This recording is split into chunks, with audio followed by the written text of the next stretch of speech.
Guys, I got Sonic X Shadow Generations early. I got the digital deluxe version on Steam. So we streamed the game last night. We played Rail Canyon, Space Colony Ark, Reverse Order, and OG Green Hill in OG Generations. So I kind of wanted to give a little off-the-cuff impressions video, my thoughts on the game so far, what I think of it. And having played at least part of the game, it's easily living up to all the hype it was building up to be. I don't think I've had this much fun with a Sonic game, I think literally since Sonic Generations, like a decade ago. I got the PS3, like a few years after Sonic Generations dropped originally. But I haven't played Frontiers. I haven't touched the game yet. I still gotta get around to it, so I don't know. Well, I know a few things of what people don't like about the game, some writing stuff, a couple gameplay stuff. I haven't played the game though, so I don't know fully specifically what people have problems with Frontiers. I'm gonna wait till I actually get around to playing that game. But yeah, the guy who hasn't played Frontiers is going around to play Sonic X Shadow Generations, which in my defense, I already played Sonic Gens. I'm getting it for Shadow Gens. But yeah, no, even just playing the first act of the Space Colony Ark, like, that leaves really strong impressions, like extremely strong impressions just coming out of the first level of the game. Like, I was grinning ear to ear. I was getting a little tired halfway through the stream, but that was my circadian rhythm actually, like, adapting to, like, better sleep schedule. But don't let that mistake you if you were in the stream last night. Like, game is really good. It is really good. Just the level design for Space Colony Ark and Rail Canyon. Some of the best boost level design since OG Gens and since Unleashed. Bar none. Like, there's a lot of diverging paths. There's a lot of different, like, pathways. Like, you go down, like, one path, you see, like, another path above you or to the right. Like, I've kept replaying these stages over and over and over again. Mainly Space Colony Ark, just getting the rhythm of it down. But, like, when a Sonic game does that to you, you know you're gonna be in for a good time. Because, like, I'm like a hardened-ish completionist when it comes to my Sonic games, and Mario games for that matter. But, like, I felt like I had to do it out of obligation for Sonic Forces and Lost World and stuff like that. I 100%ed Sonic Forces twice on Switch and PS4. But trying to do it in Generations feels way more in just, I want to master these levels, I want to get a handle on them. And it's just like how it was when I played Generations the first time around. Like, I could definitely see myself coming back to this game just over and over, replaying it over and over. Just cause, like, level design-wise and control-wise even, like, it's good. Control-wise, like, if there was one issue I had, if you were on stream watching me play the game, I could not figure out the proper button layout for the life of me. I'm trying to, like, match the button layout for Generations on PS3 with a Switch Pro controller, and Steam reads these controllers as either an Xbox or a PlayStation controller, not the Switch one. So the ABXY, like, layouts, the preset ones they already had, they were inverse for me, so that just kept screwing me up. First death I had, it's like, oh, let me see if this is homing attack or jump, and I stopped myself, dying to it, and I just kept going back to it over and over and over in Shadow Gens, even a little bit in Sonic Gens over and over. So, and, like, it's a feature from, like, Frontiers. They're trying to make, like, the player choose the best layout of control they want to do. I think that's a good thing to have in these Sonic games, but, like, I wish Steam supported Switch Pro controller layouts a lot better. I'm figuring it out, though, and that's a skill issue on my part. That's completely a me thing, specifically. But yeah, no, Space Colony Ark, extremely good stage. Dude, oh my, dude, this is the best looking Sonic game, straight up. Shadow Gens, specifically, best looking Sonic game. Oh my god, dude. The lighting, the bloom, the shadows, the textures, the skybox on Space, all in Space Colony Ark, all on its own. Oh my god. Unbelievably good eye candy just looking at the game. Not even 4K, like, not even 120 frames. This game can run up to 120 frames, which I think is crazy, but I kind of want to see it at 120, so I gotta get me a better PC. But, like, oh my god, visually, just 1080p, 60 FPS. Game is insanely gorgeous. Holy shit. The sunset view of Rail Canyon and how the lighting there looks. The sun bouncing off, like, the whole canyon itself. Oh my god, bro. This game is literally the best looking Sonic game. Best looking Sonic game. I'm not even kidding. Better look at the Frontiers. Fuck it, I think it's better looking than Unleashed. It's at least on par with Unleashed. But, like, no, this game, oh my god. This is how I would have pictured a next-gen Sonic game looking. And then Lost World and Forces are like, here's, like, cartoony Lost World, Genesis-esque art style again. And I'm like, no, but, like, ooh. Amazing graphics. insanely good graphics. I almost forgot to, dude, if we're talking just visuals too, Gerald, but especially Maria. Oh my god, this is like the best humans have ever looked in any Sonic anything. Like, people always bring up just like the big ol' eyes, big ass foreheads, and just like general designs for like some of the humans in most of the Sonic games in the 2000s. Maria genuinely looks so perfect in this game. Like, her forehead's not too big, her eyes are not too big either. Gerald also looks really good, but like, yeah, no, like she's adorable. She's so cute in this. Oh my god. Like, and like Gerald obviously looks super good too. They nailed human designs in Sonic games now. They figured it out. This is the best they've ever looked. Oh my god. The presentation is really on point. The presentation's so good. Holy shit. Control-wise, it's like effectively the same as like base generations. Some are comparing it to like Frontiers and Forces, which it is apt, because the double jump, it's not like a slap to the face if you're going from Shadow Gens to Sonic Gens, because Sonic Gens, like the controls for modern Sonic, are the exact same as in the original. He doesn't have a double jump. It's not like a slap in the face switching from between the two, but it's like a light snap in front of your face. Like, oh yeah, I'm playing regular Sonic Gens, I don't have a double jump. So you can definitely see they definitely took various aspects and inspiration from Frontiers and Forces in particular, just for the gameplay, which it works still. Like, I didn't have much problem like controlling Shadow or turning him. It's the same as Sonic Gens. He feels like a race car, essentially. Like, that's basically what it comes down to. Gens already control good for a boost game, and like Shadow Gens, I guess, is like slightly worse. I don't find it that big of an issue, but the level design for the stages are really good. For the middle of Act 1, I think it's specifically Act 1, it's when Black Doom comes in and then messes with time and space and morphs it into this like screwed up version of Radical Highway. So I don't think there is a Radical Highway stage. It's just baked into like the last half, or really like last third of an Act 1 stage, because it happened in Rail Canyon and it happened in Space Colony Ark. So that's interesting to see. I guess, okay, the only legitimate problem, like an actual issue, someone in chat said they didn't come across this on the PS5 version, so I think this is a Steam-specific version. I could be wrong. Space Colony Ark Act 2. I'm about to get to the part where Shadow gets Doom Wings. For whatever reason, I'm like on like a boost panel, then it goes into a spring, and then he has to land on another set of boost panels. I kept landing right before the set, and I just couldn't move. I could not move whatsoever. Inputting every button on the controller, he was just standing there. I like pretty much soft locked myself into retrying the stage. I was so confused. But like, I think how I fixed it happened twice. The third time when I got to that part, I just didn't touch anything on the controller, because I kept inputting forward. Because like every Sonic game, you can like input forward on an automated section, like a spectacle-esque section, and you could still just keep moving forward. Sonic Generations, Sonic Forces, Adventure 1, Adventure 2, Hero, like any Sonic game, pretty much.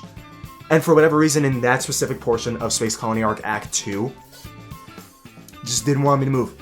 Just could not move at all. It was so weird. It was annoying for sure, but I think it says something where it didn't outright ruin the experience for me. I'm like, okay, I guess let me experiment a little bit. Let me see what I'm doing wrong. I've been forward twice. Let me just not hit anything. Oh, it works. That is bad though. I really hope they patch that. But at least for my sake, like, I was still really enjoying the game. And yeah, Act 1's all 3D, Act 2's all 2D. The Act 1's are just inherently better. There's like way more divergence and way more variety in the paths, I feel like. On average, I could be wrong, but I feel like there's way more variety in just where to go in Space Colony Ark Act 1, and especially Rail Canyon Act 1. I never played Sonic Heroes, so the whole mechanic of like hitting these like different lights across the rails, and then it swaps like a train track, and then one path goes two different ways, then you hit a light switch, and then the rails completely change design, so they go two completely different ways. Like, that was messing me up mentally. I'm like, oh my god, you had to do this in Sonic Heroes? It's a skill issue on my part, because I haven't played Heroes 2. But yeah, no, that was a really interesting mechanic. I'm gonna have a lot of fun going back to Rail Canyon. I think I'm right before Kingdom Valley. I'm pretty sure Kingdom Valley's the next stage I have to go to. Well, there's a boss gate too, and I'm pretty sure that's BioLizard. But yeah, no, the levels are really good. The remixes are really good too. The soundtrack for the game so far, ooh, that was a really good soundtrack. Level design's really good. They're lengthy too. So the levels are like pretty lengthy too. I think it's like 3-ish minutes in just the regular level, and then it breaks out into like this like time, space, Black Doom, Morphin ass, Radical Highway ass type of change. They're long, and not too long too. They're not like that long, which is really good. They found a balance. Oh yeah, I guess also the gravity cylinders from Final Chase in Sonic Adventure 2. They're making a comeback in Act 2 of Space Colony Ark here. They're fine. I was struggling getting one of the collectibles in this game because it was on top of one cylinder and I had to jump back, and it just kept sending me up into like the top of the cylinder where there was this like boost ring, and it was annoying, man. It's definitely like partially a skill issue on my part, because like the cylinders aren't really bad the rest of the game. It's just getting that one collectible.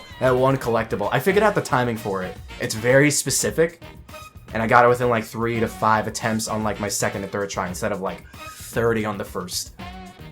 I guess it says something to know that the gravity cylinders, the green ones, they're just as jank as they were in Sonic Adventure 2. I guess that's saying something. White Space. I never brought this up too in the discussions. White Space is not 2D like in Sonic Gens. It's like a whole sandbox, like open zone type thing. It's definitely targeting more. People say it's like, oh, Bowser's Fury. And like, Shadow Gens is literally Bowser's Fury to Sonic Gens as Mario 3D World. 100% sure. But like, obviously they took inspiration from Frontiers. They made White Space just a whole big open world, sections you could go to, spanning around each level, and then they like lead to other levels when you beat them. Every time you beat a level, the 2 acts of each stage, you get new Doom powers along. So like I beat Space Colony Ark, I got the Doom Spear, then I beat Rail Canyon, then I got the Doom Blast. I'm still trying to get a handle on that. But like, yeah, no, the progression for the Doom powers is really cool. The Doom powers themselves are really cool. When I went back to Space Colony Ark Act 2 after I beat the level, I didn't get the Doom Wings again, which was weird. I might have to hit Chaos Control again? I don't remember. But like, no, the Doom powers I like. It's like you get big Chaos Spears. They're incorporating that into the level design. Just on average, playing these levels too. That's another thing. I feel like you have to worry about like double the amount of stuff in these levels than how much you have to worry about in Sonic Gens. Because it's like, oh, Lightspeed Dash, oh, jump, stomp, boost, all that good stuff. And then Shadow has like all that, plus Chaos Spears, Chaos Control, the Doom powers, different enemies you have to approach using those extra powers. They're like spiked enemies you can't homing attack normally, so you have to stun them with the Chaos Spear, and then or Doom Spear, and then that'll like get rid of their offenses. Then you can hit them. Like, I feel like I have to think more playing Shadow Generations than I have to do with Sonic Generations, and I think that's inherently a good thing, because Sonic Generations is pretty piss easy. Even if you're not that good at Sonic games, like it's pretty easy to S-rank everything in Sonic Generations. Shadow Generations, it was a little tougher. It is time-based, but I think the time is definitely a lot tougher to hit than the stages in Sonic Generations. But I think at that point you're supposed to abuse Chaos Control, because that literally freezes the timer too, not just enemies and obstacles when you're playing the game. Which, that's really cool. The way they incorporated Chaos Control is such a cool mechanic, and like it's a whole thing with QTEs as well, not just platforming and dealing with missiles you can't hit otherwise. It's really cool how they used Chaos Control in this game. And the QTEs so far, it's not a lot, but like, it's pretty cool. Pretty cool the way they made him use Chaos Control, just as a game mechanic. Like, I really like it. But yeah, no, White Space is really fun to explore. There's like, you collect key collectibles in the levels, so you use those, then you explore White Space, then you do all these little platforming challenges and whatnot. You use them to get to gates too, because the mission gates from Sonic Gens are back in Shadow Gens. I don't know what the missions I don't know what the missions pertail. I don't even know if that's the right word. For Shadow Generations, it's probably the same thing as like Sonic Gens. Doppelganger races, probably like buddy missions too. Oh yeah, the Shadow's friends or Sonic's friends that come in when you beat the levels. We'll get to those later. But like, yeah, no, I never thought I would have a lot more fun just exploring the white space, just by making it open 3D. And it makes a lot of sense too, just because of what Frontiers did. And because of what Sonic Gems did, because it's pretty basic and not that fun to explore the hub world of Sonic Gems. I love that it's open zone, pretty much. And so yeah, story. This game pretty much, like, it starts out right before Sonic's birthday party in Sonic Generations. And then it breaks out to pretty much, like, acting in, like, the exact same events as Sonic Generations. Time Eater comes in when you beat the first act of Space Colony Ark. And then Shadow's thrown into white space, and then he tosses, like, Omega and other characters in there, too. I think they're called Doom Scales. You beat them when you beat Doom in some of these stages. Like, you hit him and then they drop. I don't think I hit him in Act 1 of Rail Canyon, so I'm definitely gonna have to get on that. And yeah, you get those. The cutscenes are really good. The story already is just so much better than Sonic Generations, because it's already just leaning into the fact Shadow's a very story-heavy character, very backstory-driven character. They have like a little like recap type thing before you get into the actual game if you want to look at it. It pretty much gives, I think, your casual, non-Sonic enjoyer just what Shadow's about, what he went through, all that good stuff. It's good that that's there. It's good that that's like for like nobody that knows Shadow, nobody that knows this Sonic story, Sonic lore type deal. And the Chaos Emerald, Shadow has two of them. He has the regular yellow one, and he finds the fake Chaos Emerald that Tails made in Sonic Adventure 2 on the Ark. It's a small thing, but that's one of the continuity connections that I really like about these Sonic games. That's such a neat little touch, and it makes a lot of sense because he's on the Space Colony Ark. Then I think when you beat the Space Colony Ark stage, is Act 1 and 2, then like Shadow sees like Maria and Gerald off into the distance, and then like Shadow's like trying to, like, he's saying like he's seeing things, but it also looks like Maria and Gerald are like they might be thinking the same. Gerald's like telling Maria like don't go.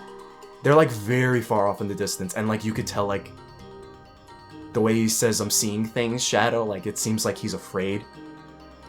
Oh god, dude, the second half of this game, oh god, I already know it's gonna be really good. It's gonna be so good. The second half of the game's story, already it's really good. Shadow's just worrying about Black Doom. Rouge was phoning him in at the beginning of the game, just making sure if he was gonna make it to Sonic's birthday party, because he promised Rouge that in Dark Beginnings. I like how like it's pretty much like really connective, Dark Beginnings with the beginning of this game. I like it pretty much. Yeah, Omega's one of the NPCs you talk to in the white space. It's like with Sonic Gens and how you save like Tails from Green Hill, Knuckles from Sky Sanctuary, Blaze from Crisis City, and all that stuff. You get Omega's already just sitting there in the Space Colony Ark stage. And then Orbot and Cubot, I never would have expected those two characters in Shadow Generations. It's smart, because at the end of Colors, and then Eggman says this at the end of Sonic Gens 2, he basically stumbles upon the Time Eater, and then like he like basically controls it at that point. But we never see Orbot and Cubot at all in Sonic Gens. So it's smart, it's clever that they put Orbot and Cubot in Shadow Generations in particular. But it's just funny, just like thinking and seeing just the stark contrast of characters Orbot and Cubot are to Shadow, and they're one of the NPCs you talk to in Shadow Generations. It's so funny to me. It's like very, very stoic, brooding, backstory heavy, story driven character Shadow that's very serious, and Orbot's Cubot, they're just like, I can't do a Cubot voice, but they're like the comedic relief of like the meta era Sonic games, the comedic relief characters for like Unleashed and Colors, Lost Worlds, Forces, and all that stuff. Boom. It's just funny to think about, and I like that they're here. Yeah, story seems really good so far. Graphics are really good. For any Sonic game, these are probably the best graphics a Sonic game's ever looked, straight up. The level design in White Space, the level design in Rail Canyon, Space Colony Ark, Act 1 and Act 2. Act 2's still all 2D, but even the 2D stages, like, I think the level design is really good still. Act 1 definitely is a lot more fun. I think the 3D stages are more fun. But level design, every single act thus far, extremely good. The stage ideas, they ripped from SA1, SA2 and Heroes, not SA1. Really good. The fact they're, like, Black Doom fusing Radical Highway a lot, and I'm pretty sure that's the only stage theme he's gonna fuse for most of the main stages thus far. It really funny in hindsight, but I think lore-wise, Radical Highway's in Westopolis. Correct me if I'm wrong. So it is funny just thinking about that. In a way, Westopolis is in a lot of these Sonic stages, or Shadow stages. Yeah, writing's really good, voice acting's really good, level design. Control is like good for a Boost Sonic. It's good for a Boost Sonic game. It's good for a Boost Sonic game. I think I'll put it like that. Because a lot of people don't like how Boost games control, and it does vary a lot. The forces. Yeah, no. Pretty much everything is ticking the boxes for Shadow Generations. I'm really loving the game so far. Pretty much everything about it. Sonic Generations, I only play like Green Hill Zone. It's pretty much exactly the same as the original. You can hunt Chow now in the stages. I don't know what they do, what those unlock. It is like another collectible type thing. So there is a little bit emphasis on exploration in Sonic Gens now, which is good. But like the red star rings already kind of did that. But I guess the Chow are like a little extra thing, I guess. I don't know what they add. It's like, I don't really care that much. I like the Chow. It doesn't really add that much different to the core experience of Sonic Gens. Red star rings are the same. Drop Dash is new. Drop Dash does not feel as fun to you. I used it as classic Sonic. I'm pretty sure modern Sonic has it, but I didn't test it out. It's just better to Spin Dash in Sonic Gens. It's still broken in Sonic Gens, the Spin Dash. Just stick with the Spin Dash. The Drop Dash is like fine in some cases. You're not really going to use it that much. But yeah, no, level design, control, graphics, music. It's still Sonic Generations. They did the cutscenes. The Sonic Generations cutscenes. I almost forgot about that. They changed the dialogue for a lot of the cutscenes. Some of it's like the same, but they did redub those lines, so it does like come off as a little weird. I think for the first few cutscenes, the one with Sonic's birthday party and then Sonic saving Tails, that's fine. I kind of like the second one. Like, I don't mind it. Like, I don't mind Tails referencing South Island. And I saw a clip later on where Sonic, like, references the Time Stones in Sonic CD, and I'm like, that felt forced, but, like, honestly, he references, like, the saving aliens from Interstellar Amusement Park, Sonic Colors, and then fighting evil genies from Magic Books, Sonic and the Secret Ring. So, like, in hindsight, that's probably not really, like, as forced as people think, because they just straight up did that at the beginning of Sonic Generations over a decade ago. So, like, I'm definitely gonna have to, like, really sit on a lot of the changed, like, dialogue and cutscenes more the more I play Sonic Gens. Because it's not even, like, the lines or the delivery itself. It's the fact they don't animate the characters to match what they say. They barely do it. Because, like, I know, like, they changed Amy with, like, holding cupcakes at the beginning of the game. Sonic, like, saving Tails. And him not looking, like, left down confused. He, like, I forgot what he says, but he says something. But he's, like, looking directly at Tails. So they changed that.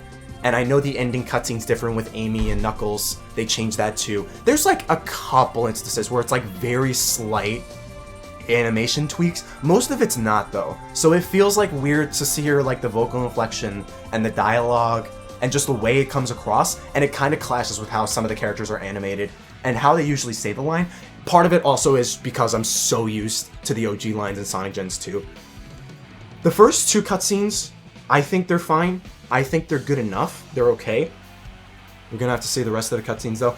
Even then, like, say like these cutscenes are like just inherent downgrades, because I'm seeing so many people really upset about a lot of the dialogue changes and like Amy's animations and all that stuff. I don't really care too much about all that, because like Generations didn't really have a story. It's like, okay, make it slightly worse. Generations still gonna be like the same game. I pretty much don't care if it's like slightly better, slightly worse, different, but not that far detached from what they really say in the original. It's like, it's fine. It's whatever. In my opinion anyway, it's whatever. Cause like, it's not really ruining the game for me. I don't really care about it that much. It's Sonic Generations. If you've played Sonic Generations, you know what you're getting into if you're playing Sonic Generations on Sonic X Shadow Generations. It's like the same deal. Sonic Generations is the same. Shadow Generations, really good so far. Really excited to review this game. Like I said though, this is definitely going to be a Sonic game. Shadow Generations in particular, I'm just going to replay over and over for years to come. This is one of those replayable Sonic games, for sure. The spectacle, the set pieces, the level design, the control, just all the ideas on display too. So good. So good. I'm busy this upcoming Saturday and Sunday, but I'm thinking of just streaming the game like Tuesday to Friday, today and up to Friday, around like 8 p.m., 9 p.m. EST. Just keep playing the game till we actually eventually beat it. I'm thinking of 100%ing it. It's Sonic Generations, but it's also Shadow Generations. I gotta give it that extra oomph, that little extra dedication, because it's such a good game so far. What else was I gonna say? Yeah, there's basically Shadow the Hedgehog 2. It's like, I've seen some people in my chat, it's like they should have just made Sonic the Hedgehog 2, and I'm just like, I'm playing it right now. It's basically Shadow the Hedgehog 2. Because when are we ever gonna get a game with Black Doom again?